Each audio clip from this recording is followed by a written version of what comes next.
byatubayeho tugushimiye amateka twanyuzemo tugushimiye aho twanyuze hakomeye niwe waturinze niwe waturengeye Uwiteka uyu munsi urabishimye ko twongeye gukandagiza ibirenge byacu hano hantu urabishimye ko tugeze hano tugiye kuvugira ijambo ryawe ndakwinginze imbaraga z'umwuka wera ndakwinginze ngo amavuta yawe n'imbaraga bihamye ku buzima bwacu ndakwinginze kugira ngo ibitavuga Imana byimuke hano hantu ijambo ryaratubwiye ngo tuzagera hose uzagera hacu kandi ku bw'izina ry'Uwiteka hindura hera nyemerera hano hantu hahinduka hera nyemerera imbaraga zawe zimanuke ziganze nyemerera imbaraga zawe zuzure muri twebwe nyemerera imbaraga zawe zidukoreshe nyemerera imbaraga z'umwuka wera ziganze mu izina rya Yesu Kristo nyemerera ubambe ihema ryawe hano hahinduke nk'inzu yawe nyemerera ijambo tugiye kuvuga izagire benshi rihindura nyemerera ijambo tugiye kuvuga izagira imitima y'abantu rihindura mu izina rya Yesu Kristo icyo twanze n'imbaraga za Satani tunanije gukora ku mwanzi kugira agaciro magambo turi buvugira hangaha hasigara umugisha wawe magambo turi buvugira hangaha turi bwaturi hano alasi azebone manzo gere shayini wongera utwereke ikiganza cyawe gikiza wongera utwereke amaboko yawe ataraheze wongera utwumvire kuri Imana yumva wongera umanukire kumva gusenga kwacu wongera umanukire haleluya bana na Samuel bane na David bane nanjye nabandi bose turi kumwe hano imbaraga zo zibagenderere kandi amaraso ya Yesu atugaragareho abanza tweze igisani kibi cyose kugira ngo utwishimire kandi dutungane duhagarare tudatsinzwe n'umwanzi mu izina rya Yesu Kristo amen. Muraho neza banje kubasuhuza mu izina rya Yesu n'umwanya tugiye kubagezaho ijambo ry'Imana ariko kubatanzi nitwa Dusengesha Damuru umukozi w'Imana uyu munsi nkaba mbazaniye ijambo ry'Imana ribohora bazaniye ijambo ry'Imana ribasubizamo intege bazaniye ijambo ry'Imana rishobora kugukura mu bibazo rishobora kugukura mu bigeragezo urimo rishobora kugukura ahantu uri hatandukanye wumva wabuze ibyiringiro ukongera ugakomera n'umwanya mwiza wo kugira ngo wowe uduteze amatwi uze kongera usubizwemo imbaraga n'inkomezi z'Imana reka tubanze dusenge. Mana nziza Imana igira neza Imana ikomeye haleluya turagushimiye imirimo utangaza ukorera abantu turagushimiye warinze abantu bawe uyu munsi tukaba tugihumeka turagushimira ko waturindiye mu bintu bikomeye twanyuzemo ibintu bikomeye byari biteye ubwoba byari bihagaritse imitima yacu tubona twabuze amaboko yadutabara ariko ukadutabara n'uyu munsi wakongera ukagira abantu ukura mu mwijima n'uyu munsi wakongera ukagira abantu utabara n'uyu munsi wakongera ukagira abantu uhereza agakiza n'uyu munsi wakongera ukibutsa abantu imbaraga zawe no gukomera kwawe n'uyu munsi wakongera ukigaragaza nk'Imana reka ubane natwe muri iki kiganiro kandi abantu bagiye kucyumva bose mbasabiye umugisha uturuka ku Mana umugisha utanguze kubabaho kandi imbaraga zawe zitajya zitangirwa n'imipaka izo zibagereho aho baherereye hirya no hino ku isi kugira ngo ijambo ryawe ribashe gushinga imizi mu mitima yabo kandi ribashe kugira agaciro mu izina rya Yesu amen. Murakoze tugiye kureba hamwe ijambo ry'Imana dusanzwe twumva ariko uyu munsi ndagira ngo mutangarize ko ari ijambo ridasanzwe ni ijambo usanzwe wumva ariko uyu munsi riraza kuba rifite izindi mbaraga kuko ni ijambo Imana impaye ngo nkuzanire ni ijambo Imana impaye kugira ngo ribashe kuba ryagufasha muri iyi minsi ikomeye ryagukura mu bibazo bikomeye uri guhura naryo mbese reka dusome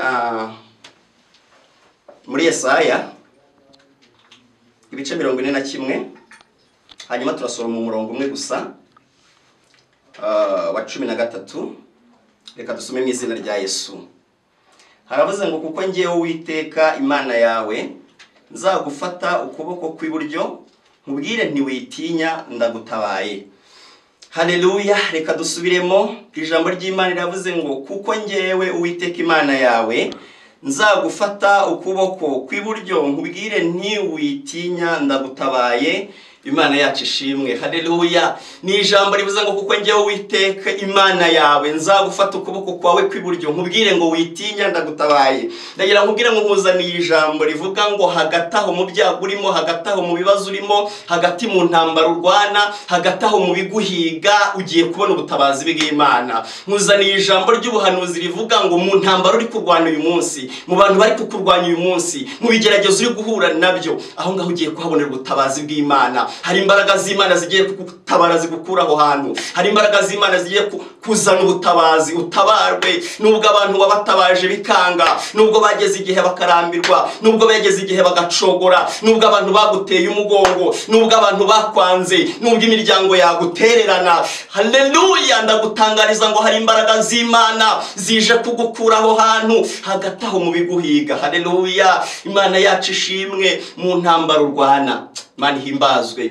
Mu bibazo uri guhura nabyo, mu bigeragezo uri guhura nabyo, mu burwayi umaranye iminsi, hari imbaraga z'Imana zizanye ubutabazi. Aho ngaho hagati mu mudugudu utuyemo, abarozi bakuzengurutse, mu manzu uri kuburana, abantu barimo aleta ya zenebomando, ijwi ry'Imana riri kukubwira ngo aho ngaho ugiye kuhabonera ubutabazi. Hagati mu bintu ubona bitashobokaga, Imana igiye kuremamo ibintu bishoboka. Imana igiye kugutabarira muri ibi bigeragezo urimo. Imana igiye kukubyutsa kuri icyo gisasiro umazeho iminsi. Ndi kuvugana nawe mu mbaraga z'Umwuka Wera.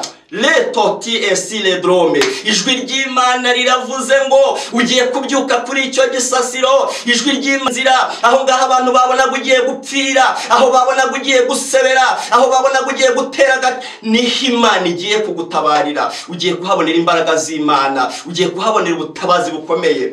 Haleluya. Ndagira ngo nkwibutse umugabo witwa Yona.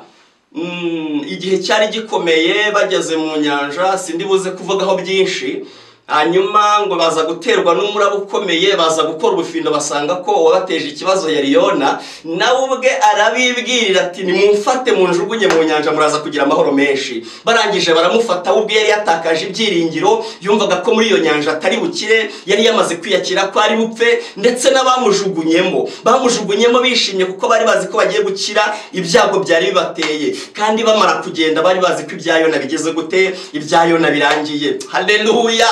Ariko bakimujugunya mu mazi, kuko yari afite ijambo yavuganye n'Imana, bakimujugunya mu nyanja, Imana ihimbazwe. Imana itegeka urufi ngo rumumire. Urufi rumaze kumumira, ageze mu nda ntiyapfa. Haleluya. Ndagira ngo ubwire ijambo rikomeye. Nubwo ubona wari umaze iminsi uri mu bihe bibi, nubwo ubona iminsi yari yihindurije, ariko Imana y'amahoro hari iminsi yategetse kugira ngo udapfa. Imana iyo minsi yayambuye ubukana. Haleluya. Kugira ngo utayipfiramo, hanyuma uzabone ukuboko kw'Imana. Iyo nakimara kugera mu nda y'urufi, haleluya, Imana itangira gukontorora urufi. Irarubwira iti noneho ntiwo gusubira inyuma, ahubwo niwo gusubira hehe, usubira mu nyanja. Imana yacu ihimba usubira hakurya ku nkombe. Urufi ruroga, nyamara Yona ari mu nda y'urufi ntabwo yigeze ahera umwuka, ntabwo yigeze apfa, ahubwo kuko mu nda y'urufi hari harimo umuntu wavuganye n'Imana. Imana yategetse urufi. Haleluya.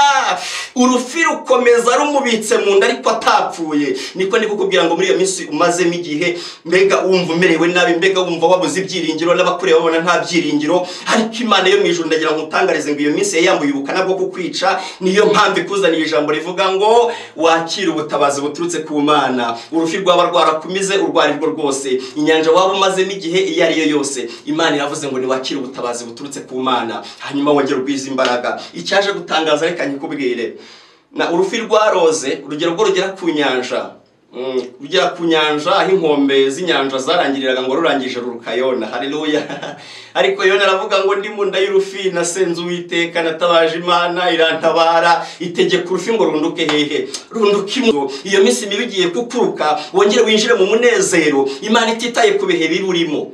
Ndagira ngo ubwire ngo Imana yacu ntabwo ikora mu gihe cy'imvura ngo izuba nirigera hanyuma irekeraho, ahubwo iyi Imana irakora haba mu zuba haba mu mvura. Iyi Imana irakora waba ufite ibibazo n'intambara, iyi Imana ibasha kugutabara. Iyi Imana ibasha kugutabara nubwo turi mu minsi mibi ya COVID-19, ariko Imana yakugaburira, Imana yakubeshaho, Imana yaguha gukora ukunguka, Imana yaguha gutera imbere. Ndagira ngo ubwire ngo wizere ubutabazi bw'Imana. Ivuze ngo ije kugutabarira hagati muri ibyo bintu bikugerageza. Imana ivuze ngo ije kugutabarira kuri uwo musozi urimo ukoreraho bikanga, uwo musozi urimo ugeragerezaho ibintu byose ukabona ntibikunda, uwo musozi barimo bakurogeraho, Imana ije kuhagutabarira. Haleluya. Aho ngaho uhuriye n'ibibazo, aho uhuriye n'intambara, abantu bakabona mbega bakavuga bati noneho turaje tumubone araje hasebere. Ugiye kwabonera ubutabazi bw'Imana. Imana yacu himbazwe. Ndagira ngo mvuge ku muntu umwe gusa hanyuma dusenge. Uyu yaramaze igihe kirekire arwariye ku kidendezi, ayiwe, ariko Yesu ahageze aramubwira ngo noneho ikorera uburiri bwawe ugire gute, ikorera uburiri bwawe witahire. Bishatse kuvuga ngo yari no kumubwira ngo ikorera uburiri bwawe utahe. Ariko abantu babireba ntibabyumve, koko ntibabyumvaga bitewe n'iminsi cyangwa imyaka yari ishize. Ariko Imana y'amahoro, haleluya, ntabwo yitaye ku gihe umaze. Ntabwo yitaye ku gihe umaze usuzugurwa, ntiyitaye ku gihe umaze imiryango yaragutereranye, ntiyitaye ku gihe umaze abantu bakuvuga amagambo bishakiye. Ahubwo uyu munsi hagati muri ibyo bikugerageza ugiye kuboneramo imbaraga z'Imana, ugiye kuhabonera ubutabazi bw'Imana. Ndagira ngo nkubwire ngo Imana izanye ubutabazi ku musozi utuyeho. Imana izanye ubutabazi muri aba bantu bari kuguhiga bakurega ibinyoma, muri aba bantu bari kukurwanya bagira ngo ube mu nzu y'imbohe. Imana izanye ubutabazi ku buzima bwawe. Yosefu yigeze kubona ubutabazi bw'Imana. Bakuru be bari bamurwanyije bagira ubwo bamujugunya hehe mu rwobo ariko kuko hari icyo Imana yari yamuvuzeho, urwo rwobo babasha ayiwe Kristo, ndetse agera n'ubwo agera ko Imana ishimwe. Reka mutangarize ikintu gikomeye muri izo ntambaro uri kunyuramo. Aho ngaho niho ugiye kubonera Imana. Yosefu amaze kumugambanira ari mu nzu y'imbohe, we yumvaga ko birangiye. Ariko ndagutangariza ijambo rikomeye ngo aho ngaho niho Imana yamusanze, irangije iramuzamura. Kandi ikintu gitangaje, abifuzaga ko adatera imbere, abumvaga nta hazagira, ababonaga nta kiza cyamuvaho, abo ngabo nyuma y'igihe ngo baragarutse. Nibo bari bamukeneyeho ibyo kurya, nibo bari bamukeneyeho imyambaro, inzara yari yarabishe. Ariko Imana igiye kugukura aho hantu ntabwo yitaye ku bakugambaniye, ntabwo yitaye ku bantu bavugaga ngo ntaho uzagera, ntabwo yitaye ku bantu bavugaga ngo ntacyo uzagera. Guhagurutsa kandi uhagarare nubwo ari mu bihe bibi. Ndagira ngo ukomeze wowe mukozi w'Imana uri mu bihe bikomeye, abantu batakumva, abantu bari kukugambanira, abantu bari kugusebya, abantu bari kuvuga ngo ibyo uvuga ntubizi. Imana yabigushyizemo ije kugutabara, igushyigikire aho ugeze. Niyo yabikoze naho uzagera yarahateguye, wigira ubwoba. Uje gutabarirwa muri ibyo bintu bari kukuvuga, uje gutabarirwa muri ibyo bigerageza uhura nabyo. Ndagira ngo ubwire ngo ukomere uhumure, kuko Uwiteka Imana ije kugufata ukuboko kwawe kw'iburyo nirangiza kubwire ngo witinya, dore Imana iragutabaye mu izina rya Yesu. Ndagira ngo mvuge kandi kantu ndi kugira ku musozo. Hari abantu Imana yigeze gutabara mu minsi yashize, hari abantu bigeze kubona ubutabazi bw'Imana, abatabazaga Imana ngo Mana uzadufashe twige, tubonye diplome, tubone turangije amasomo amahoro, tuzagushima. Imana iragutabara. Umajije gutabara urongera urayitabaza ngo izaguha akazi, Imana iguha akazi. Urayitabaza uri umushomeri, iguha akazi. Urayitabaza uri umusore, irakubakira. Uri umukobwa, irakubakira. Urayitabaza utarabona urubyaro, iragutabara, iraruguha. Hari uburyo wagiye utabaza Imana mu gihe cyashize, kandi Imana igenda igutabara. Ndagira ngo ngire ijambo rikomeye, haleluya. Imana yonyine niyo ifite ibintu bidashira. Iyagutabara mu kwa mbere wayitabaza no mu kwa kabiri ikagutabara. Iyagutabaye mu mwaka w'ibihumbi 2020 yagutabara no muri 2021. Ntabwo ari umuntu ngo ikubwire ngo ibyo naguhaye birahagije. Oya, Imana yongera uyitabaze kuko izanye ijambo rivuga ngo iragutabaye. Imana yacu ihimbazwe. Kandi icyo nari ngamije kukubwira niba yigiriza kugutabara mu gihe kiri imbere, witesha agaciro ubutabazi Imana yaguhaye, witesha agaciro uburyo Imana yakugiriye neza. Ibuka nawe kugirira abantu neza. Ntabwo Imana yagutabaye kugira ngo udamarare, ntabwo Imana yagutabaye kugira ngo ubwo butabazi ubukoreshe wirata ku bantu, ntabwo Imana yagutabaye kugira ngo ubwo butabazi ubukoreshe ubana n'abantu nabi. Imana yaguhaye ubwo butabazi nk'umugisha kugira ngo nawe uzabashe kugira abantu bera umugisha. Yigeze guhagurutsa Aburahamu, imubwira amagambo, iramubwira ngo nzakubera umugisha, nzaguha umugisha, ikindi nzaguhindura umugisha. Nimara kuguha niba Imana yaguhaye umugisha, ntabwo yaguhaye wenyine, ahubwo n'abakuzengurutse n'umuryango wawe nubona umugisha mu izina rya Yesu Kristo. Abakuzengurutse nibabona umugisha, n'abaturanyi bawubone, abakene bakubonereho umugisha, n'ababaye bakubonereho umugisha. Muri iyi minsi koresha ubwo butabazi, kuko nta hantu na hamwe wagera utazigera ukenera ubutabazi. Kandi iyi Imana yagutabaye ni nayo izongera ugatabaza. Rero ni witwara ku bantu bayo nabi, ntabwo izongera kugutabara, nayo izagutera umugongo. Icyo nakubwira ni wige kubana n'abantu neza, gaburira abashonje, gaburira abababaye. Mu butabazi Imana yaguhaye bwo kugira amafaranga make, nawe ugira abantu ufasha, izina ryayo rihabwa icyubahiro. Shyigikira umurimo w'Imana, ijambo ryayo rigire kure, nawe uyishimire mu buryo yagutabayemo, igukuye ahantu kure, izongera n'ubundi gukorera n'ubundi. Kandi nkwibutsa ikintu gikomeye, ibintu byavuye mu maboko yo gusenga n'ubundi birindwa n'amasengesho. Ibintu byavuye mu mbaraga z'Imana n'ubundi birindwa n'Imana. Niba Imana yaraguhaye ibintu ukibwira ko uzabirindisha imbaraga z'abakozi, ntabwo bizakunda. Niba Imana yaraguhaye ibintu ukibwira ko uzabirindisha abakomeye, ntabwo bizemera. Niba Imana yaraguhaye ibintu ukibwira ko uzabirindisha imbaraga zawe, nabwo ntabwo bizakunda. Ahubwo iyo Mana yabiguhaye niyo yonyine yakongera ikabirinda, niyo yonyine yakongera ikabiha security, ndetse igakuha byinshi birenze naho ngaho. ongera wige gukora imirimo myiza, Imana izagutabara nugera naho bikomeye. Imana y'amahoro ibaho umugisha mwebwe mwari mudukurikiranye. Ndiko kubwira ngo haracyari imbaraga z'Imana zibasha gukora ibyo abapfumu bananiwe, abadokiteri bananiwe, imiryango yananiwe, inshuti zananiwe, amashuri ntacyo yakora, amafaranga yananiwe. Haleluya, haracyari Imana ibasha gutabara. Ndiko kubwira ngo niwongere uhamagara abantu b'Imana, hamagara abakozi b'Imana, shaka abana b'Imana bagufashe muri icyo kibazo urimo, babashe gusenga Imana igihindura ibintu. Ndakwibutsa ko umugabo witwa Morodekayi n'abayuda basenze iminsi 3 bavuguruza ibintu byari bimaze amezi 12 babagambanira, kandi ibyo bintu biremera. Ndagira kubwira ngo hari ibintu Imana yavuguruza ku buzima bwawe uramutse uhuye n'abakozi b'Imana. Hanyuma abatari banzi cyangwa abo tutamenyeranye bakenera nimero zanjye kugira ngo batenge nibura inyunganizi cyangwa se n'ubundi bufasha mu buryo bwose. Kambahe nimero yanjye kugira ngo ube wampamagara. Nimero yanjye ni 0785414881. Imana y'amahoro ibaho umugisha, kandi ikintu nari nkubwiye gikomeye nuko Imana itigeze irambirwa ngo nukuri mu bihe bibi, ahubwo muri ibyo bihe bibi niho Imana igiye kugutabarira. Izina ryawe rihabwe icyubahiro. Mana ndagushimye ko abanye natwe muri iki kiganiro kivuga butumwa, kandi ndabizi neza ko iri jambo riri buhimbura abantu benshi, kandi ndabizi neza ko ibirenze ibi ubizi kandi wabasha kubikora. Shyigikira abantu bawe ubaha imbaraga, nanjye mpa imbaraga zo kunesha no gukomeza kukwamamaza no gukomeza kuvuga ubutumwa bwiza mu izina rya Yesu Kristo umwami wacu. Amen.